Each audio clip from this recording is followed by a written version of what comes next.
नमस्कार दोस्तों, स्वागत है आपका धर्म और मोक्ष में। दोस्तों, आप सभी को जन्माष्टमी की बहुत बहुत बधाई। आज ही के दिन भगवान विष्णु के 8वें अवतार भगवान श्री कृष्ण का जन्म हुआ था। भगवान श्री कृष्ण को ऐसे कहा जा सकता है कि हिंदू भगवानों में वो सबसे लोकप्रिय है। उनकी लीला के तो 7 समुद्र पार भी दीवाने हैं। श्री कृष्ण को तो पूरी दुनिया में पूजा जाता है और अगर हम वृंदावन में ही देखें तो बहुत से फॉरेनर अपना घर बार छोड़कर वृंदावन में श्री कृष्ण की भक्ति में लगे हुए हैं। और इन लोगों में से काफी लोगों के पास बहुत पैसा था, मगर वो लोग अब सांसारिक मोह माया से ऊपर उठ चुके हैं। दोस्तों, आज जन्माष्टमी के दिन क्या हुआ था हम सभी जानते हैं। श्री कृष्ण के बारे में भी हम बहुत सी बातें जानते हैं। कंस वध, महाभारत युद्ध, द्रौपदी की रक्षा आदि बातें हम बचपन से सुनते आए हैं। मगर आज हम श्री कृष्ण के बारे में 5 अमेजिंग फैक्ट्स की बात करेंगे। ये बातें ज्यादा लोग नहीं जानते। हो सकता है आप में से कुछ लोग इनके बारे में जानते हो, मगर फिर भी श्री कृष्ण के जन्मदिन के दिन हम इनकी लीलाओं के बारे में दोबारा सुन ही सकते हैं।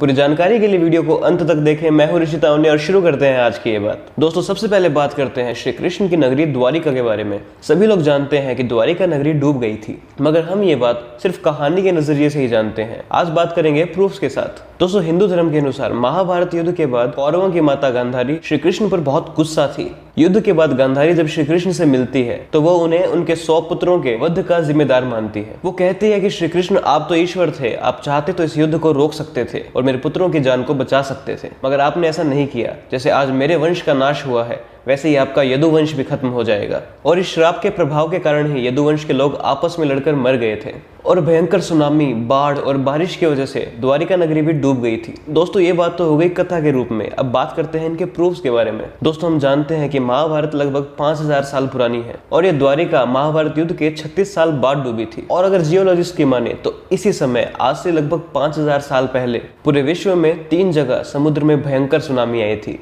और वाटर लेवल बहुत ज्यादा बढ़ गया था। ये जगह थी कैरेबियन, इस्तांबुल और द्वारिका। ये जियोलॉजिकल प्रूफ्स श्री कृष्ण, द्वारिका, महाभारत इन सब के होने का प्रूफ देती है। और महाभारत एग्जैक्टली कब हुआ ये हमें समझाती है। दोस्तों, द्वारिका के डूबने से पहले ही श्री कृष्ण ने अपना देह त्याग दिया था और वैकुंठ चले गए थे। मगर सवाल यह है कि श्री कृष्ण ने देह त्यागा कैसे। और दूसरा फैक्ट यही है। दोस्तों, हम ये जानते हैं कि जब श्री कृष्ण जंगल में सो रहे थे तब वहां एक शिकारी शिकार करने के लिए आया था। जब उसने श्री कृष्ण का पैर देखा तो उसे लगा ये कोई मोर की आंख है। तब वह शिकारी अपने जहर वाले तीर से श्री कृष्ण के पांव पर घात करता है और उस जहर की वजह से श्री कृष्ण अपना देह त्याग देते हैं। मगर सवाल ये है, श्री कृष्ण तो भगवान थे, क्या उससे बच नहीं सकते थे? क्या जहर के असर से वो खुद ठीक नहीं हो सकते थे?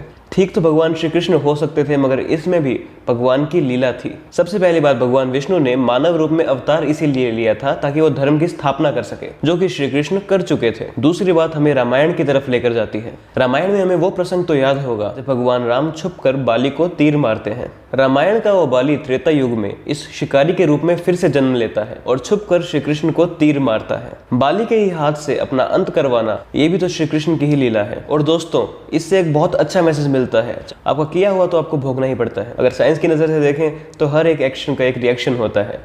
और तीसरा फैक्ट है, हम जानते हैं माँ राधा का जन्म श्री कृष्ण से पहले हुआ था और उनके जन्म के बाद उनके पिताजी वृषभानु और उनका परिवार बहुत खुश था। आज से विपरीत उस समय वो कन्या के जन्म से बहुत खुश थे, मगर माँ राधा ने अपने नेत्र नहीं खोले थे और ये बात घर वालों को बहुत परेशान कर रही थी। और जब सभी वेदों, आचार्यों द्वारा प्रयास करे जाने के बाद भी माँ राधा ने अपनी आंखें नहीं खोली, तब उनके घर के सभी लोगों को चिंता हो गई। इस घटना के कुछ समय बाद जब श्री कृष्ण ने पूतना का वध किया था, तब वे पूतना समेत बरसाने में ही आकर गिरे थे और वृषभानु श्री कृष्ण को अपने घर ले गए थे और माँ राधा के पास वाले पालने में सुला दिया था। जब श्री कृष्ण ने माँ राधा की तरफ अपनी करवट ली, तब पहली बार माता राधा ने अपने नेत्र खोले थे और सबसे पहले श्री कृष्ण को ही देखा था। ये फैक्ट काफी सुंदर और इंटरेस्टिंग था। दोस्तों, अगला फैक्ट है अश्वत्थामा के बारे में। दोस्तों, महाभारत युद्ध के खत्म होने के बाद जब अश्वत्थामा को कोई और उपाय नहीं दिख रहा था, तब अश्वत्थामा ने अर्जुन पर ब्रह्मास्त्र छोड़ दिया था, जिसके जवाब में अर्जुन ने भी ब्रह्मास्त्र छोड़ दिया था। श्री कृष्ण के कहने पर अर्जुन ने तो अपना ब्रह्मास्त्र वापस ले लिया था, मगर अश्वत्थामा को ब्रह्मास्त्र वापस लेने की विद्या नहीं आती थी। अश्वत्थामा अपना ब्रह्मास्त्र उत्तरा के कोप में पल रहे बच्चे पर छोड़ देता है, जिस पर श्री कृष्ण को बहुत गुस्सा आता है और वो अश्वत्थामा के माथे पर लगी मणि को निकाल लेते हैं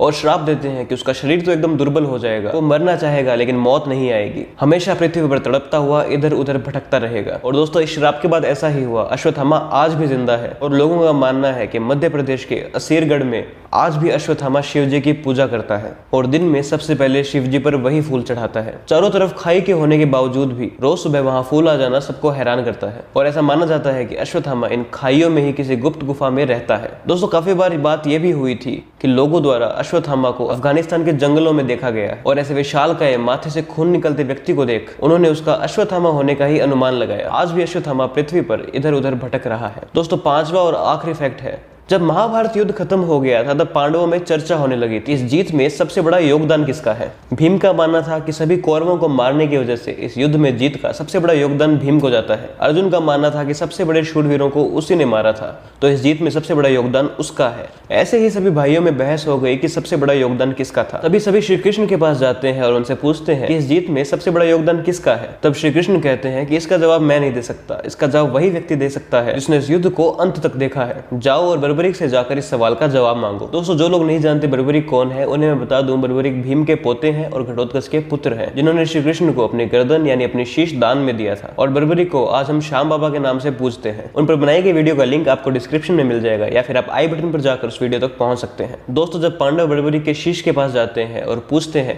कि इस जीत में सबसे बड़ा योगदान किसका था, तब बर्बरीक कहते हैं कि मुझे यह नजर आ रहा था कि कुरुक्षेत्र की इस भूमि पर सिर्फ एक सुदर्शन चक्र घूम रहा था जो सभी अधर्मियों का अंत कर रहा था, बाकी सभी लोग तो बस एक साधन थे। दोस्तों श्री कृष्ण के बारे में ये सब बातें जानकर बहुत गर्व होता है और खुशी होती है कि हमारे पूर्वज इतने महान थे। और जब मैं इन्हें पूर्वज बोल रहा हूँ तो मैं महाभारत को कोई माइथोलॉजी में काउंट नहीं कर रहा, इसे हमारे इतिहास में काउंट कर रहा हूँ। आज भी भारत के लगभग हर घर में लड्डू गोपाल की पूजा होती है और हर घर में खाने का सबसे पहले भोग लड्डू गोपाल को ही लगता है। दोस्तों श्री कृष्ण की कृपा सब पर बनी रहे। आप सभी को जन्माष्टमी की बहुत बहुत बधाई। दोस्तों आपके इसके बारे में क्या विचार है कमेंट सेक्शन में जरूर बताइए। अगर आपको वीडियो पसंद आई तो इसे लाइक करना ना भूले और ज्यादा से ज्यादा शेयर करें और हमारे चैनल धर्म और मोक्ष को सब्सक्राइब करना ना भूले। धन्यवाद।